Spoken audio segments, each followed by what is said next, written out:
we're returning to a spot that I have always really enjoyed, and that's Algonquin Park in Ontario, Canada. There's a river system here and lakes, and there's bass, largemouth, smallmouth, pike, musky.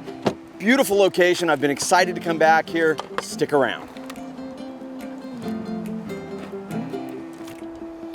Breakfast is served.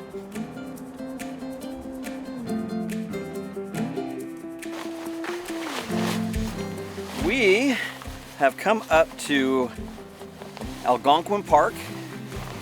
We've been here before. It's one of my favorite places we've ever been. It's absolutely beautiful up here. We've come up to Purdy Lake because it's Purdy. And we just got here. We're gonna be camping here for a couple days, but we just got here, threw the kayaks off the trailer, and we're just gonna go fish for a couple hours and then come back and set up camp. ACR Personal Locator Beacon. Last resort if you run into trouble. But I use this on my PFD when I'm out kayaking offshore. So nice and small, very, very good piece of insurance.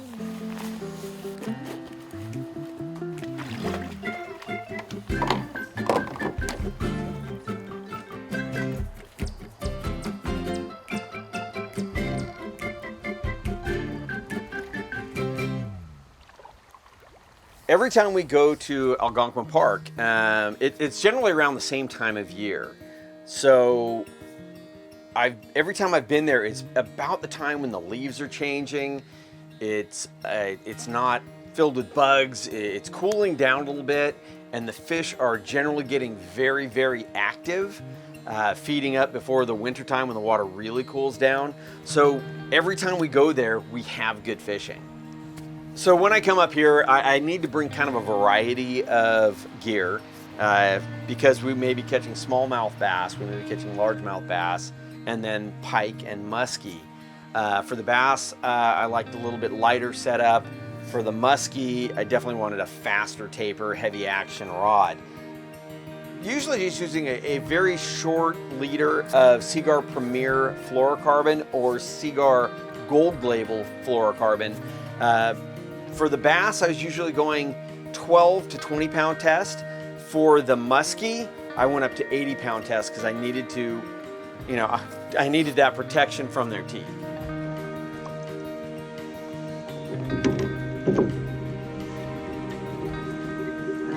Finally got a fish on the boat. Not the musky I wanted, but a little smallie.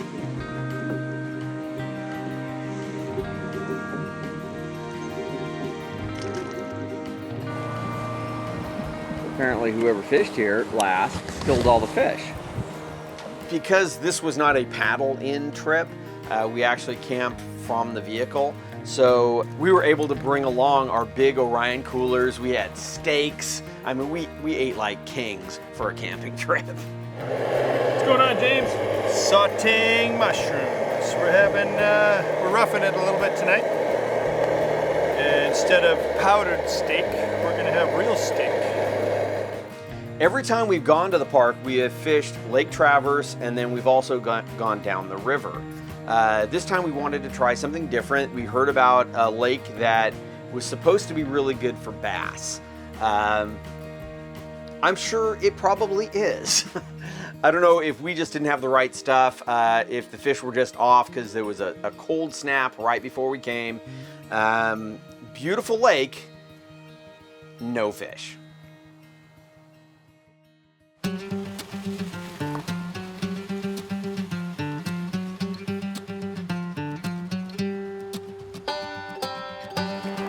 Well, we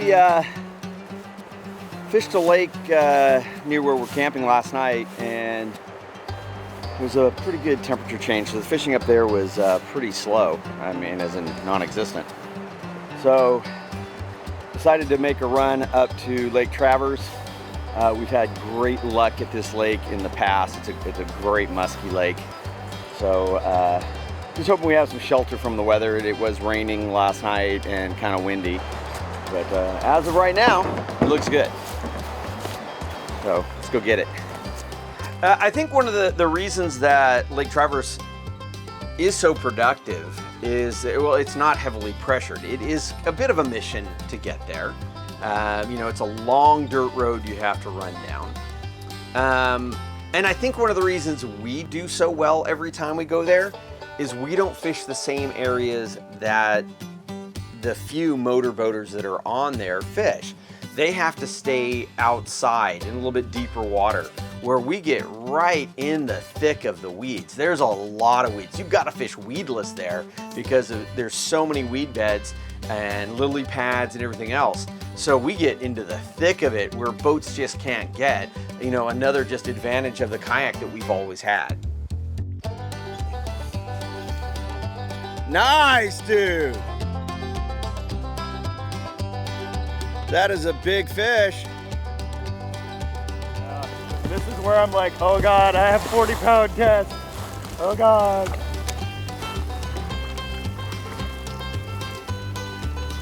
Well, so the good news is I caught a really, really big muskie.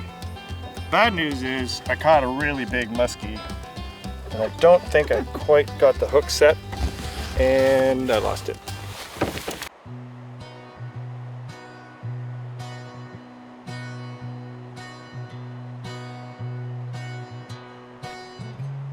Well, we just cruised into Lake Traverse and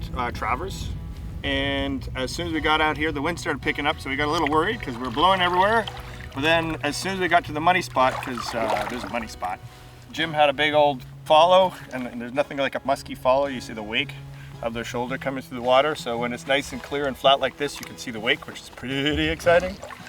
And I caught a little guy. Nice, dude. It's not a bad fish at all.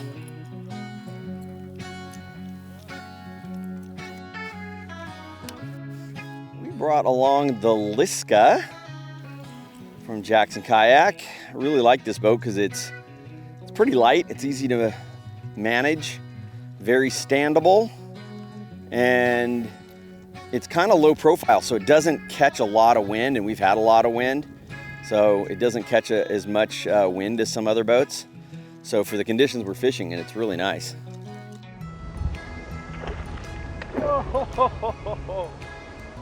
And I lost it. Because we had no luck on the lake, we decided to go up to where we did know that we have had success in the past, which was Lake Traverse. And as always, Lake Traverse didn't disappoint. There's just not many places around that you can get that many shots at a muskie in one day. Apparently they don't like getting hooks in their mouth. What gives with that? Let me lock myself down so I don't wreck the area for future fishermen. Wow, dude! Did you see? Did he take it? Yeah, he threw it right next to me.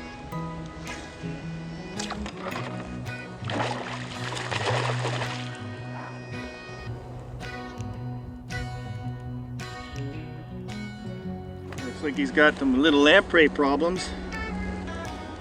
Yep. Yeah. Chop her in. After all that, he still had a crap load of energy left. Oh no, more musky slime. Well, we just cruised through a load of lily pads. There's a lot of cover for the fish, but what they're looking for is this musky grass, and the musky grass starts right about here and goes that way. And almost every cast that we've made in through to the musky grass, which keeps a lot of oxygen, has produced a fish. So I think we'll stick with this little area, about 2 feet of water, lots of musky grass.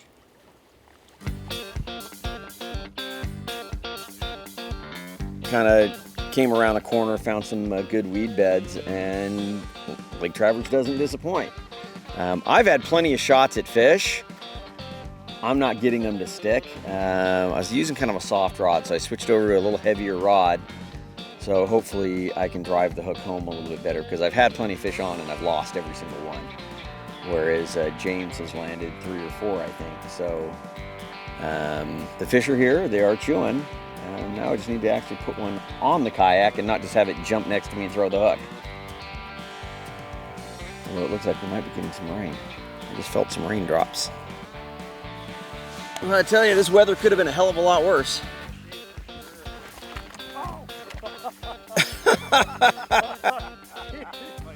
James is one of the luckiest fishermen I know. I mean, fish hit when they shouldn't hit, and it just works for him.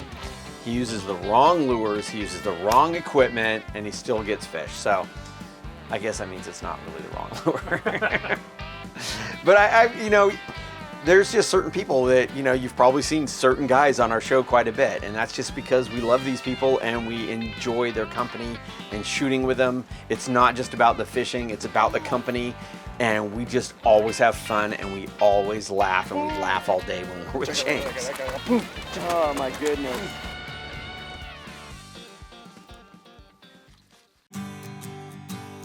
I decided to fish this bank over here, and there's a kind of a wooden sunken structure that I saw, and I pulled a couple of these little bass off of it. Saw a lot more fish actually come out from underneath the structure, so I just kept working it, changed colors, and got a couple of them to stick. So that's like species number 12 that I've landed on this new Band of Anglers dart spin. So that's pretty cool. Always fun to catch different species on one lure. So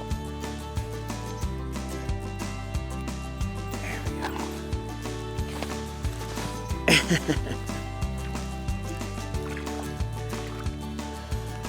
go. Boom. Not the musky I was hoping for, but at least I finally got a fish to stick for me today. This is just a super effective lure. I've fished it in San Diego, got 9 species on it last week. I got a couple of different species off it in Panama, and now I just have another species on it. So it's just one of those lures that works on a lot of different fish.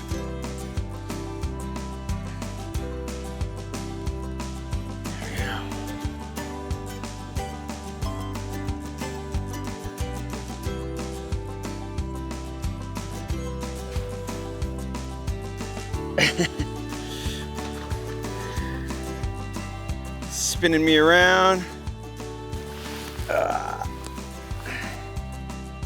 I'll take it, the way my luck has gone today with all the fish I've missed. All right, another one on the dart spin, another new species on the dart spin. Gotta love that. Let this guy go. Beautiful smell of musky. I got my work cut out for me. I've been working on, you know, hashtag Face of Rage. That's going really well, but I need that one thing that I say when I bring out monsters. So I'm thinking, don't do your counting, kill the dealing's done. No, never count your money till the dealing's done. Maybe another country western song. Thank God I'm a country boy. No. I'm just gonna let him go now. Nice bass right off this rocky point.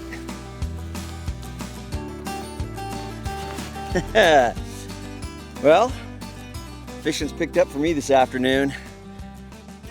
So I'm fishing the dart spin. And again, because I want to fish it weedless using a weighted worm hook, and it's very easy to set this up so the hook is buried down below and the fish is really nice and weedless. There's a nice vibration through the water. It's gotten hit a lot, backlash a lot. I've got about 40 pounds of Seagar fluoro on this line. And it does scare me because there's some bigger fish here that will take this line, but they're gonna have, say if it was a 30, they'd have no problem snapping it if they're hit running the other way. But 40 just seems to be the right weight for musky and bringing them out through these weeds here. Because once you catch a musky here, and if they're in deep weeds, you're in for a little bit of a tug of war, so you want to have enough that they won't cut with. Because we're fishing really shallow water with a lot of weeds, fishing weedless, but even fishing weedless, you know, the front of your lure will still pick up grass. I don't want this thing running deep. I'm in 3 feet of water or less right here. So where normally when I'm retrieving, my rod tip's down, and I like to keep the rod tip down and keep the lure down, I'm actually retrieving here with my rod tip very high. It's keeping the very tip of the lure up. It's giving me a nice little wake in the water that's attracting the fish, but it's also making the lure fish a little bit more weedless.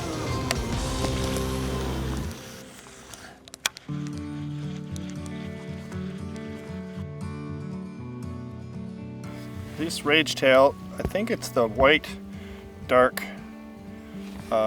complexion to it that when it rolls, it pitches the right color for the fish to see from down below.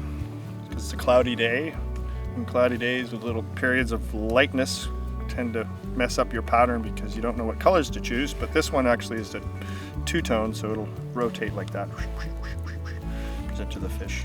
And they're liking the little wake along the top of the water, just hitting that. Well, we've got a lot of wind here right now. And it's really hard to hold position. And James has quite an advantage over me because he has a power pole.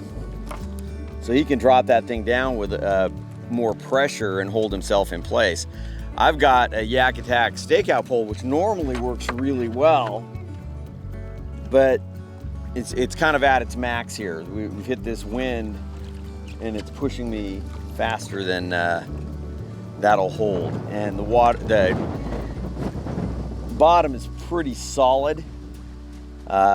It's sand, but you can't get really deep into it. So if it was muddy, I would be able to put the pole down farther and hold position, but because I can only get it down about a foot in the sand, as soon as I get hit by a gust of wind, I get blown away. The power pole puts considerably more downward pressure, and if it feels itself start to slip, it puts more pressure on. So James has definitely got the advantage here today for controlling himself in the wind. Hell, I can barely hold on and control myself in the wind right now.